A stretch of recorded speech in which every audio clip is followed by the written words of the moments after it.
Hi, welcome to Real Talk for Real Estate. I'm Christine Kersen. I'm Staley.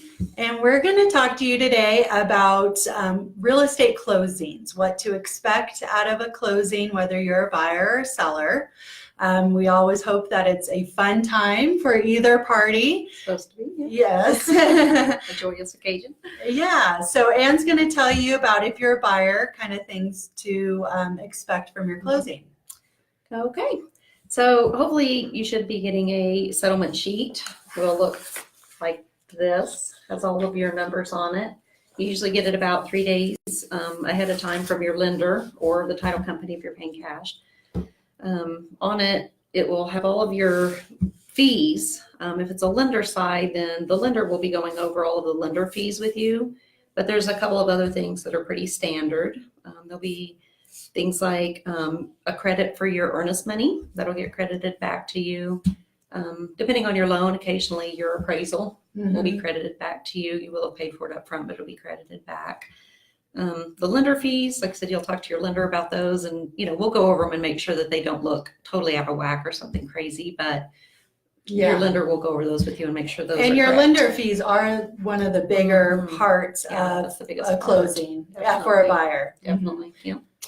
Then you will also get a credit for what part of the year for taxes that the seller is already lived in the house. So say you close in July, you're going to get a credit from the seller from January 1 till your closing date in July, so that when taxes come due the next year, you've got their portion that they lived in the home, and then that way you apply and you pay the whole bill.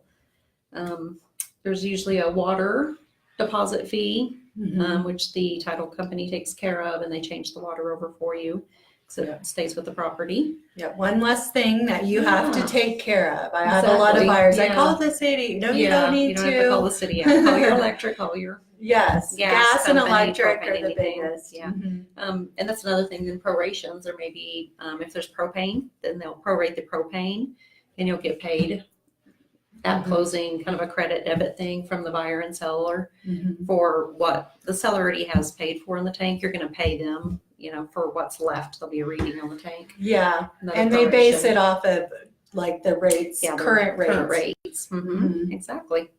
Other than that, just make sure you, of course, bring your ID or your driver's license. You'll need that right off the bat. They'll ask for that. Get settled in the room. Dig into the candy bowl or the cookies and get you something nice to drink. That's always important. But just take and your money too. Yes. The money that you have, the amount that's owed on the house, you'll see in your settlement statement, and you need to make sure that you have that, not a personal check, not a box of cash, not a lunchbox, but it needs to be certified funds for your closing. Yep. Cashier's check, or you can wire the funds. And we're going to talk a little bit about that because we ran into that a while back with Chase Bank, where the buyer couldn't actually wire all of the funds from their account. They only had a cap on how much could be wired. Yeah, they had to go into a local, which we don't have in Montrose. So you always, if you don't have a lender that's here or a bank that's here in Montrose that you're using, I would definitely make sure up to 2 to 3 weeks before your closing what their process is for just wiring. To the bank and find out, make sure if you're going to wire it, or exactly. If not, go directly to the bank if it's local, I guess, and get a cashier's check for the exact amount when we know that amount. And then for a seller, so the two biggest things are your title insurance policy. Most of the time, and this can change depending on the contract, but most of the time the seller gets to select the title insurance and they pay the owner's policy. And then also commissions for the real estate brokers are paid from the seller. And then the title company will also take more than they need to pay the last water bill. They usually debit about $150 for in town, and they'll pay that last water bill, and then whatever's left, they'll mail to you. So you always have to make sure you have a forwarding address as a seller.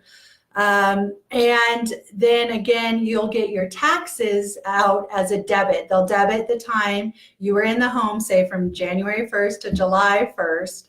and then they credit that to the buyer, and then they'll pay the bill the next year. So sellers don't have as many as the closing Right. costs as a buyer does. Sometimes you can have sellers concessions with a loan True. that essentially helps the buyer. It's the seller paying for some of the buyer's closing costs, because as a buyer, it's 1 to 2% of your loan value, Right. your closing costs, and that could be a lot of money to come up with by closing. And certain ones, like, is it FHA, VA, that the buyer by law doesn't pay certain fees that the seller has to pay. So Exactly. It'll be in the contract, but. Yeah. So yeah, sometimes we run into those. And time frame, it takes about an hour to close a transaction if there's a loan. Each side typically takes about 30 minutes.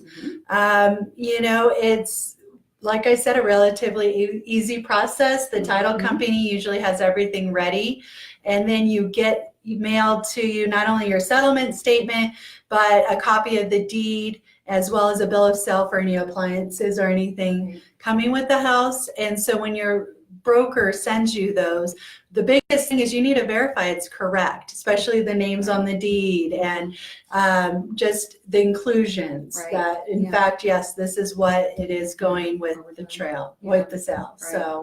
And you'll need that warranty deed if you're in town and you have a key to a mailbox. You have to have that to take to the post office to get your post office box switched over from the seller to you. So you'll need that.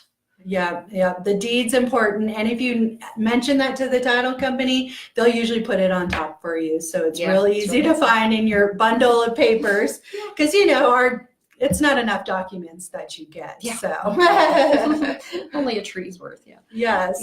Well, I think that's all we have to talk about for closings. But if anyone had any questions out there, what to expect, we'd love to answer them for you. And everyone have a wonderful day. Have a great day.